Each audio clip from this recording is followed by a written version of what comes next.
Hi to everyone. MM School of Engineering, Department of ECE, online classes, subject linear integrated circuit, unit number 5, chapter number 2. So last class we discussed with the sine wave generate waveform generators. So now we are going to see about the multivibrators. So generally multivibrators are square wave and rectangular wave generators. Okay.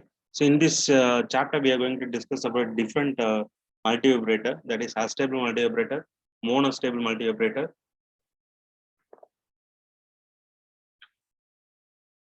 bistable multivibrator. The two states of circuits are only stable for a limited time, and the circuit switches between them with the output alternating between the positive and negative saturation values.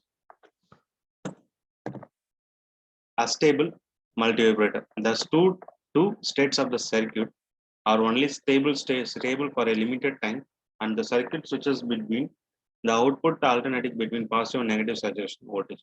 So this is the astable multivibrator. So in astable multivibrator, there is no stable state in the output condition. It is a normally the square wave generator. So there is no stable state in this condition. Okay, because here we have two type of model. That is initially we are adding the capacitor. Okay, so this is the output. When capacitor charges, output will be 1. When capacitor discharges, output will be 0. This is the concept used in this um, astable multivibrator. Here there is no stable state because capacitor charging and discharging in a linear way. So it will be produce the no stable state. Okay, so it is called a stable multivibrator. So F is equal to 1 divided by 2 RC. This is the example of basic stable generating the output.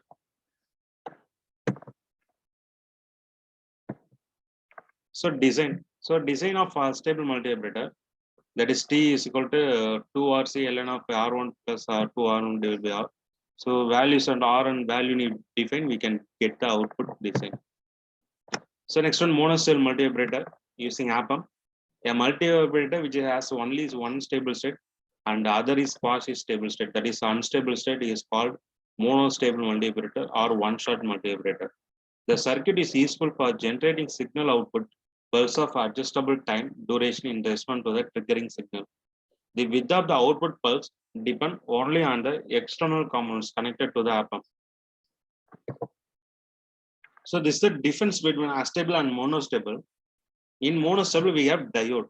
That means we are producing the uh, stable state through the diode and the trigger. Okay, this is the graph for the monostable multivibrator. When capacitor discharge, the output, when trigger is enabled, the capacitor will discharge, so output will be goes to 0. Same. So every time if you are putting the trigger, the sample will be taken, so the signal will be output signal will be produced. Okay, so this is the concept of monostable multivibrator.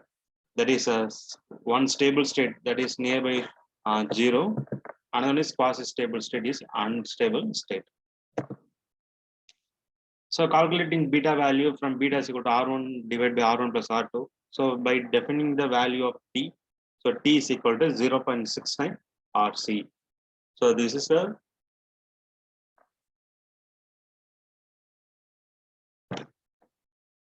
equation for time equation for the monostable multivibrator. So these are the difference between these three multivibrator: astable, monostable, bistable. In astable, we have no stable state. In monostable, having one stable state. In bistable, there are two stable states. So a trigger of input not necessary. Trigger is necessary. Also, second one is also trigger is necessary. Okay. So number of quasi stable is 2. Here quasi stable is 1. No quasi stable state. Okay. Okay. So next one is triangular wave generator. This signal generator gives two waveforms: triangular wave and the square wave. The central component of the circuit is integrated capacitor. Basically, we are interested in performing two functions: charge it and discharge it, repeat indefinitely. This is the concept. Okay, charge it, discharge it, and repeat indefinitely. So triangular wave generator, output waveform from generator. Okay, So that is this. That is when capacitor charges, the linearly output will be there. When capacitor discharge, the linear output will be there because we are using integrator. So when we give the square wave means output will be the triangular wave. So like that, the triangular wave will be executed in the outputs, generated in the outputs. Next, sawtooth waveform generator, which is used the operation amplifier. The composition of the circuit is same as the triangular wave, but it the two operation amplifier amplifiers. So at the circuit diagram, the Schmitt circuit and this the integration circuit, the difference with the triangular wave oscillator to be changing in the time of the charging and the discharging of the capacitor. Here the concept we are using the sawtooth waveform for the output. So when capacitor charging, it will goes to the 0. So when picturing a picture at the cathode ray tube, an electron beam is moved comparative slow. So like the triangular wave oscillator, the line voltage needs both of the positive power supply and the negative power supply also to work in the oscillation. The condition of R3, when R3 greater than R4 is necessary. However, when making the value of R4 is small compared with R3, the output voltage becomes small. The near value of good for R3 and R4, it is produce the oscillating frequency. That is F is equal to 1 divided by 2C R1 plus R2 into R3 divided by R4. So this is the oscillation frequency of the sawtooth waveform. So that is, for example, if you are using R3 is equal to 5.6 kilo ohm and R4 is 100 kilo ohm, means the output frequency will be 558.8 Hz. Okay, so these are the concept we are discussed in this condition. Okay, that is astable multivibrator, monostable multivibrator, and bistable multivibrator. These are the multivibrators used for generating the square waveform and the triangular waveform and the sawtooth waveform. These are the waveforms generator we have discussed in this chapter. Okay, so that is,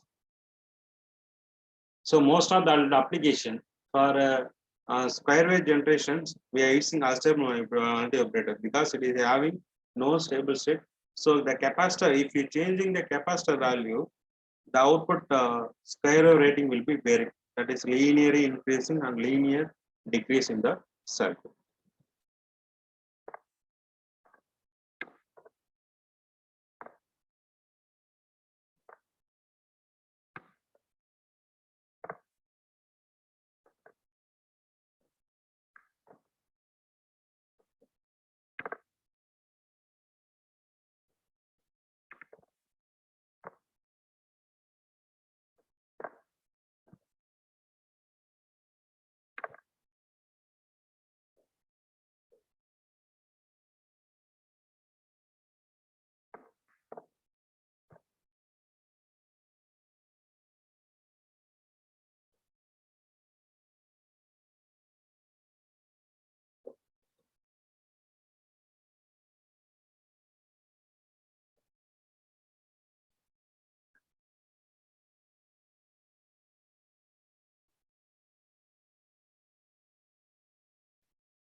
Okay, thank you. So we'll see in the next class.